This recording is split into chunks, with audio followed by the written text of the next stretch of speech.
দেশের মাদ্রাসা শিক্ষার্থীদের উপর গণহত্যা এবং শিশুহত্যা সংঘটিত হয়েছিল।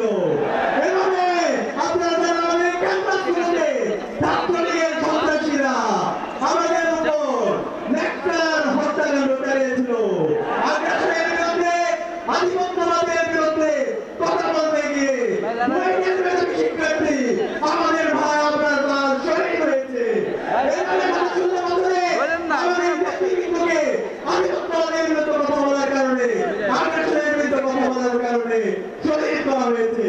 আজকে এই প্রোগ্রামে জাতীয় সমাবেশের শুরুতে গভীর শ্রদ্ধার সাথে আধিপত্যবাদের বিরুদ্ধে, আগ্রাসনের বিরুদ্ধে সকল শহীদদের শ্রদ্ধার সাথে স্মরণ করছি। সাথে সাথে জুলাই বিপ্লবের অবস্থান